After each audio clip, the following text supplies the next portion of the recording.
Bonjour et bienvenue dans le podcast des Chroniques de l'éveil, le podcast qui va bousculer votre conscience. Je suis Julie Michaud, coach et thérapeute, et surtout une femme passionnée par les relations humaines et le décryptage de ce qui se joue dans notre vie. Dans ces épisodes, je vous partage et je vous transmets des conseils, des outils et les personnes inspirantes qui m'ont accompagnée et qui m'accompagnent toujours dans mon cheminement personnel et spirituel. Bonne écoute!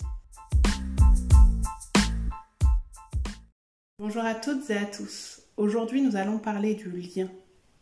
Souvent, quand on commence à travailler sur soi, on va voir partout qu'il faut arrêter les relations toxiques. Il faut arrêter de manger tous ces produits qui sont mauvais pour notre santé. Il faut les remplacer par de belles pratiques, la méditation, la contemplation, la lecture, le sport, une nourriture saine.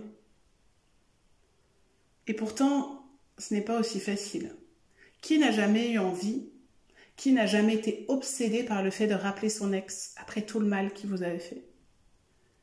Qui n'a jamais culpabilisé de remanger, de se jeter sur un paquet de chips, un paquet de bonbons, une tablette de chocolat, alors qu'il avait décidé d'arrêter ce genre de produit pour enfin prendre soin de lui? Qui ne s'est jamais senti nul parce qu'il a préféré rester allongé sur son canapé que de sortir faire du sport? Qui n'a jamais eu d'insomnie parce qu'il devait aller travailler dans un boulot qui lui met la boule au ventre, parce que les conditions de travail, l'ambiance ou le harcèlement d'un patron, le stress et l'angoisse? Se faire du bien en coupant les liens, c'est facile à dire, mais c'est pas facile à faire. C'est pour ça que quand on dit, quand on veut, on peut, ce n'est pas vrai. Parce qu'on oublie dans ces cas-là qu'on a un système de survie. C'est normal, personne ne nous l'a appris. On a notre cerveau primitif, on a l'amygdale et le système nerveux qui sont là pour nous protéger du danger. Et de façon primitive, si on est seul, on risque de mourir. Si on ne fait plus partie du troupeau, on va comparer ça aux animaux, parce qu'au début, c'était un petit peu le même fonctionnement que les animaux. Si on ne fait plus partie du troupeau, si on est différent de la norme, on pourrait mettre ça aujourd'hui, eh bien, on est rejeté par la société, on est abandonné, on est seul. Si on est seul, on peut se faire manger par l'animal sauvage. Si on est seul, si on est rejeté du groupe professionnel, relationnel, sentimental ou familial, eh bien, ça veut dire qu'on n'est pas assez, qu'on est nul. Si on est dans une situation d'impuissance ou d'incapacité, on active nos réactions qui sont en lien avec notre survie. Notre cerveau et notre système nerveux, notre subconscient préfèrent nous faire vivre des situations qu'il connaît, parce que justement, comme c'est connu, il sait comment réagir, plutôt que d'aller vers quelque chose d'inconnu, parce qu'il a peur de ce que l'on va ressentir. Et comment on peut savoir ce qu'on va ressentir si on n'est pas en lien avec nous-mêmes? Donc, cet épisode, il a pour objectif de vous faire comprendre qu'avant de couper le lien, avant d'arrêter des situations qui sont nocives pour vous, vous avez besoin d'être en lien avec vous. Vous avez besoin d'être en confiance, en sécurité avec ce que vous êtes, avec ce que vous faites, d'avoir une espèce de boîte de secours, de ressources pour être en capacité d'utiliser ces ressources à la place de ces comportements, de ces pulsions addictives, de ces comportements toxiques et culpabilisantes.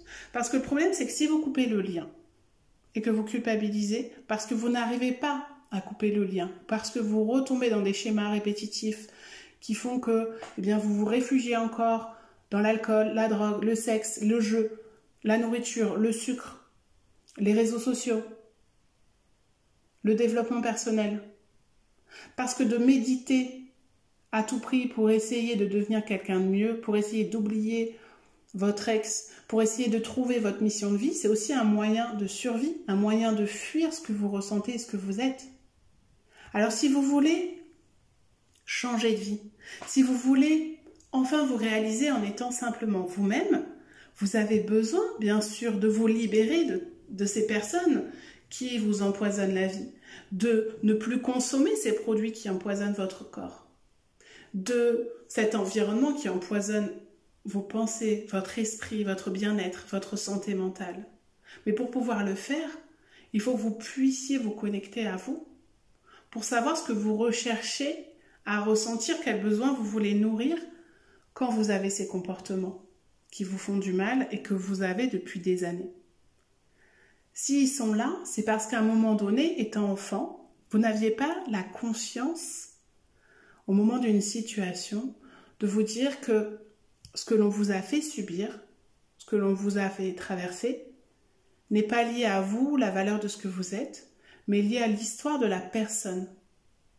C'est-à-dire que un adulte qui va vous montrer, vous faire ressentir de la honte, de la dévalorisation, que vous n'êtes pas capable, que vous devez laisser faire les choses, que vous devez aller plus vite, que vous n'êtes pas intéressante,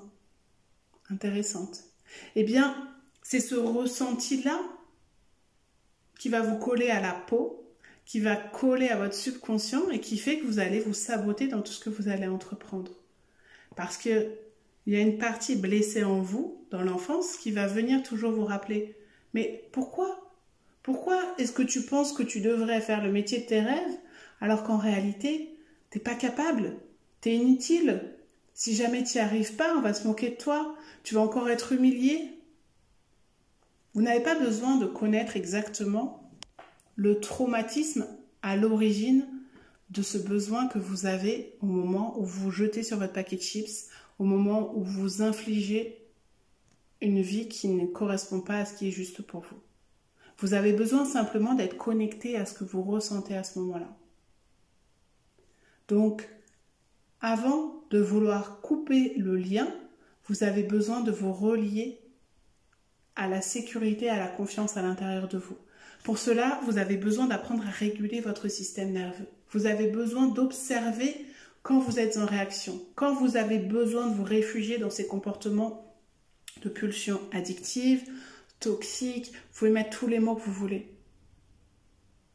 Donc ce que je vais vous inviter à faire, c'est vraiment observer à quel moment vous êtes en rupture avec vous-même, avec cette partie de vous qui est motivée pour ne plus rappeler cette personne, vivre sans cette personne, pour choisir une autre voie professionnelle, pour prendre soin de votre corps, de votre sommeil, de votre santé. À un moment donné, ça décroche. À un moment donné, il se passe quelque chose qui fait que vous allez douter de vous-même ou vous allez douter de votre capacité à y arriver. C'est naturel, c'est physiologique, c'est chimique. Alors, c'est pour ça que nous vous proposons des accompagnements pour vous aider à comprendre ce qui se joue à l'intérieur de vous. C'est pour ça que c'est pas la peine d'aller passer votre temps dans des thérapies où vous allez focaliser sur tout le malheur qui vous est arrivé et qu'il va être plus intéressant pour vous de partir de ce que vous ressentez actuellement au moment d'ouvrir votre placard de cuisine, au moment de prendre votre téléphone, au moment d'aller sur un site de jeu en ligne, au moment d'aller au travail alors que vous ne supportez plus cette ambiance, au moment d'aller chez votre mère alors que vous ne supportez plus son ingérence, ses jugements, ses critiques. Observez ce qui se passe à l'intérieur de vous. Observez ce que vous vous racontez par rapport à ça, avant, pendant, après. Et faites-vous accompagner pour aller plus loin et découvrir par quelles ressources vous pourriez remplacer cette action, ce comportement pour pouvoir nourrir le besoin qui a besoin d'être nourri. Donc la reconnexion à ce que vous êtes va vous permettre de vous reconnecter aux bonnes personnes, de vous connecter au bon comportement. et d'adapter vos fonctionnements et vos comportements à ce qui a besoin d'être par rapport à vous, ce que vous êtes. Mais si vous n'êtes pas connecté à ce que vous êtes profondément, à votre essence, à votre âme, à votre corps, à votre esprit, à vos émotions, à vos états, à vos pulsions, à votre intuition, à votre vérité, à vos valeurs, à vos normes, à votre spiritualité, à tout ce qui fait ce que vous êtes aujourd'hui, en tant qu'être spirituel et être incarné, vous avez besoin d'être connecté peut-être à quelque chose de plus grand qui va vous guider. Vous pouvez l'appeler l'intuition, l'univers, Dieu, ce que vous voulez, vous guide. Mais vous avez aussi besoin d'être connecté à la matière pour pouvoir réaliser vos projets. C'est pour ça que je vais vous proposer un programme de reconnexion avec des audios un petit peu comme les podcasts, mais beaucoup plus courts, que vous pourrez écouter en allant travailler, en allant faire votre sortie sportive, en cuisinant, en prenant votre douche, dans la voiture, comme vous voulez. Des audios courts, facilement consommables, mais avec une valeur haute qui va sûrement bousculer votre conscience, vous faire réfléchir, vous poser des questions pour vous reconnecter. Pour que vous puissiez vous rendre compte si vous êtes vraiment connecté à ce qui est juste pour vous. Avec des astuces pour vous aider à le faire.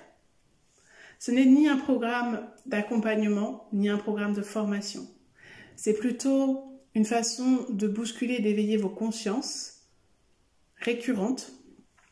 Donc si vous voulez découvrir ces audios de reconnexion, je vous invite à m'envoyer un message pour que je vous mette sur la liste d'attente et que je puisse vous envoyer les informations quand ce programme sera actif très prochainement.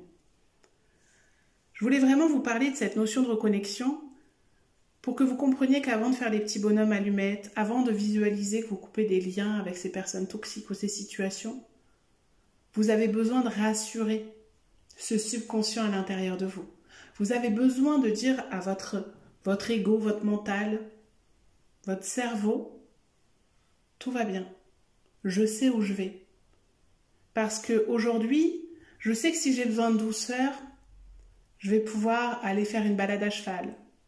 Parce que je serai en lien, ou une balade avec mon chien, ou jouer avec mon chat, peu importe. Parce que je serai en lien avec un autre être vivant qui, lui, va m'apporter quelque chose de beaucoup plus fort, de fidèle, de pur. Il n'y aura pas de manipulation. Et ça va me nourrir beaucoup plus que d'appeler cet ami ou cet ex ou ce parent qui se sert de moi, qui essaye de me manipuler, qui me brosse un jour dans le sens du poil et qui va me dévaloriser le lendemain. Je sais que en créant du lien avec cet animal, avec la nature, en allant balader en forêt, en allant regarder la mer, je vais être en lien avec autre chose, avec quelque chose de vivant, peut-être même quelque chose de plus grand que moi, mais plus grand que moi par ce côté vivant de ce qu'est la nature, et pas de plus grand que moi par ce côté manipulateur, ce côté hiérarchique que l'on peut retrouver dans une relation avec son patron, avec quelqu'un de sa famille ou avec une relation sentimentale. Je change ma paire de lunettes, je change mes filtres. Et je comprends que pour nourrir un besoin, je peux utiliser d'autres ressources et d'autres outils. Je comprends que la solitude, je peux l'utiliser à quelque chose qui me permet d'être plus solide à l'intérieur, d'aller voir ce qui se joue à l'intérieur de moi, de savoir vraiment où j'ai envie d'aller, qu'est-ce que j'ai envie de créer, au lieu de ressasser sur mon passé, sur ce que j'ai mal fait, sur ce que les autres m'ont dit, m'ont fait subir. Je vais utiliser ces moments de solitude pour me sentir plus solide, pour pouvoir créer cet espace en moi que je pourrais offrir après au monde, pour ne plus avoir l'impression de subir l'ingérence des autres dans ma vie, dans mon espace, dans mon énergie. Je vais arrêter de travailler sur moi dans une quête d'être meilleure, en focalisant sur ce qui ne va pas, ce que je fais de mal, ce que je n'arrive pas à faire. Et je vais accepter d'accueillir tout ce qui se présente. Même quand c'est inconfortable, quand c'est douloureux. Et plus vous allez faire ça, plus vous allez vous rendre compte qu'il y a une sorte d'amour pour vous qui va s'amplifier. D'amour pour vous et même pour les situations qui vont vous bouleverser. Parce que ça va vous inviter à l'introspection, à aller explorer pourquoi c'est venu vous déranger, pourquoi c'est venu vous bousculer. Et vous allez pouvoir voir les choses autrement. Vous allez pouvoir vous voir autrement. Vous allez pouvoir changer le discours que vous vous racontez à propos de vous. Vous allez pouvoir observer ce que votre juge intérieur vous dit, au lieu de vous identifier à lui. Donc être en lien avec vous-même va vous permettre d'être mieux en lien avec le reste du monde et avec les autres. Parce que plus vous allez savoir qui vous êtes, plus vous allez savoir sur quoi ou sur qui vous pouvez vous appuyer en toute confiance et en toute sécurité, plus vous allez pouvoir suivre ce qui est juste pour vous. Et donc vous allez pouvoir remplacer certaines habitudes. Parce qu'en fait, votre cerveau, il a créé des chemins neuronaux comme des vérités.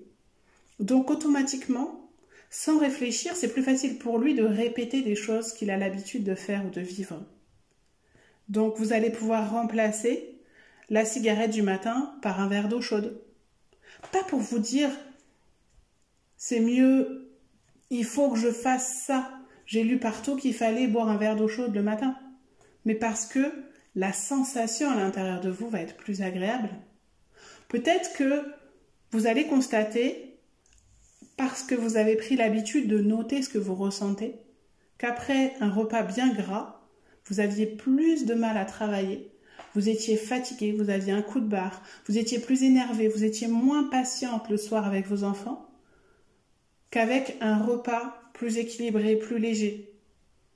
Ou qu'en ayant pris un quart d'heure de votre temps de pause à aller faire un tour dehors, à marcher, à vous poser sur un banc, à écouter le bruit des oiseaux, ou même le bruit des voitures, ou à regarder en terrasse la vie autour de vous, si vous êtes en ville, plutôt que d'aller voir sur les réseaux sociaux toutes les mauvaises nouvelles, et à nourrir un stress qui fait que vous continuez à penser, à dire à votre cerveau « je vis dans un monde dangereux, il faut que je me protège », plus vous allez être en lien avec ce qui se passe autour de vous, le vivant.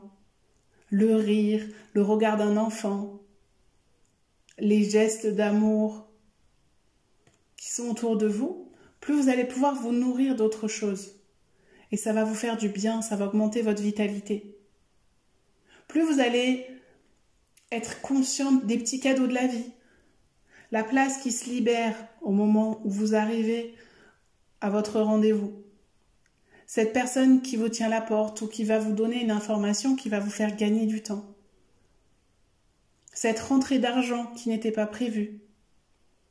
Cette personne accueillante au service de l'administration alors que vous détestez faire les papiers mais qui va vous trouver une solution en 2 minutes et vous faire comprendre que finalement, ce que vous pensiez être très compliqué, une montagne, peut être simple et vite résolu. Vous allez vous connecter à ces sensations pour vous dire que la prochaine fois, au lieu de procrastiner et repousser ce dossier que vous avez à remplir et qui va vous empêcher de dormir pendant plusieurs nuits parce que vous allez vous répéter « j'aurais dû le faire, je devrais le faire, oh là là, je suis vraiment trop nulle, j'ai pas fait ça, je vais être en retard, qu'est-ce qu'on va encore penser de moi ?» Eh bien, vous allez vous reconnecter à cette sensation d'avoir fait quelque chose à un moment donné. Finalement, c'était simple, c'était rapide et que vous étiez monté la tête pour rien. Et vous allez vous débarrasser des tâches compliquées, des rendez-vous inconfortables. Vous allez réussir à vous détacher des réactions des gens, des émotions des gens, parce que vous êtes tellement connecté à ce qui se passe à l'intérieur de vous que vous allez savoir faire la différence entre la colère d'une personne et ce que vous êtes et votre valeur. Parce que plus vous allez être connecté à vos valeurs, à vos émotions, à vos états, à vos pulsions, plus vous allez comprendre que vous n'êtes pas tout ça et que celles des autres leur appartiennent. Leur réaction est liée à leur histoire, à leurs blessures. Et vous n'allez plus prendre la misère du monde, vous n'allez plus la porter, vous n'allez plus avoir envie de sauver les gens. Mais vous aurez l'espace nécessaire et vous saurez mettre vos limites, vous saurez définir les règles du jeu. vous allez voir que plus vous allez être en lien avec vous et en confiance avec vous-même, plus ce que vous êtes, cette sécurité va se dégager autour de vous. Et le tri dans vos relations va se faire naturellement, sans que ça soit quelque chose de contraignant. Les opportunités vont s'offrir à vous. Et votre capacité de saisir ces opportunités, de voir autour de vous ce qui est beau, ce qui vous fait du bien, ce qui vous nourrit, ce qui pourrait être mieux pour vous, eh bien vous allez voir que cette capacité va s'agrandir. Parce que vous ne serez plus focalisé sur votre mal-être au travail, mais vous allez vous focaliser sur les possibilités d'en trouver un autre, de comment faire. Vous allez en parler autour de vous, vous allez faire les belles rencontres. Vous allez voir que plus votre relation à vous-même va évoluer, plus le monde autour de vous va changer.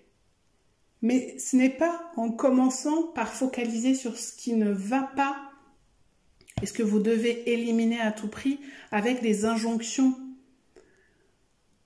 qui sont culpabilisantes et douloureuses. C'est plutôt de focaliser sur aujourd'hui qu'est-ce qui est inconfortable et qu'est-ce qui me bloque. Qu'est-ce que je ressens? Comment je me sens par rapport à cette situation? Qu'est-ce que je me raconte par rapport à cette situation? Qu'est-ce que ça vient dire de moi, le fait de vivre cette situation? Et comment je peux voir les choses autrement? Vous allez tester, vous allez tomber, vous allez vous relever. Parce que c'est ça l'introspection. C'est avancer sur son chemin main dans la main avec soi-même. Ce n'est pas se condamner, se culpabiliser et rejeter tout ce que l'on est. C'est simplement accueillir petit à petit et vous allez vous rendre compte que c'est ça l'amour de soi, la valeur, la confiance. Vous allez la voir, votre place. La voir avec vos yeux, la ressentir. Vous n'allez pas la chercher, vous allez la prendre. Parce que vous vous êtes rencontrés. Parce que vous avancez avec vous, main dans la main, en lien avec vous. Et que petit à petit, vous allez avancer avec des personnes sur qui vous pouvez compter. Et que vous saurez que quoi que la vie vous réserve, vous ne pouvez pas tout contrôler. Donc vous allez lâcher prise. Et c'est ça, lâcher prise. C'est être dans la capacité de se dire que quoi qu'il arrive demain, j'ai les ressources, la confiance et la sécurité pour l'aborder. Et que même si c'est douloureux et inconfortable, eh bien je serai aussi en capacité de vivre ces émotions. Parce que je suis un être vivant. Et qu'un être vivant est traversé par tout ça. Et que c'est tout à fait normal qu'ayant vécu certaines choses dans ma vie, aujourd'hui je réagisse ainsi. Mais maintenant, j'ai aussi la conscience de me dire que ma vie ne dépend pas de ces autres personnes, de ces situations toxiques. Et que j'ai tout mon pouvoir de création, de créateur, de créatrice pour pouvoir vivre la vie que j'ai envie de vivre en m'adaptant et plus en réagissant à ce qui se passe, ce qui m'arrive. Si vous voulez que je vous accompagne sur ce chemin, je vous rappelle que vous pouvez aller sur le site internet www.juliemichaud.com. Vous pouvez venir en discuter sur mes comptes des réseaux sociaux, les chroniques de l'éveil. Je serai ravie d'échanger avec vous par rapport à tout ça. Et rappelez-vous, la prochaine fois que vous faites un acte pour couper les liens avec quelqu'un, demandez-vous si vous vous sentez suffisamment en confiance et en sécurité, si vous avez les ressources nécessaires pour remplacer le besoin que cette personne ou cette situation nourrissait avant. Si vous vous sentez en confiance, eh bien, rassurez votre mental en lui disant « Je sais que ça va être difficile de ne plus parler à cette personne, de ne plus la voir ou de prendre de la distance avec elle. Ou je sais que ça va être difficile de quitter ce métier parce qu'aujourd'hui, tu te demandes comment tu vas faire financièrement demain. Mais aujourd'hui, mon besoin de survie, ma vie, c'est d'arrêter cette situation. Parce que je sais et je ressens, je suis connectée à cette intime conviction que le chemin que je suis en train de prendre est plus juste pour moi. Et je sais qu'il y a des parties de moi qui vont douter, et je vous dis à ces parties-là que je serai là, que je vais vous écouter, que je vous comprends. Ça va pas être facile, mais on va y arriver. Et vous allez vous rendre compte que petit à petit, c'est comme ça que cette fameuse confiance en soi, cet amour de soi, cette estime de soi, cette valeur va se mettre en place, sans que vous ayez à la chercher. Je vous remercie pour votre écoute et je vous dis à très vite.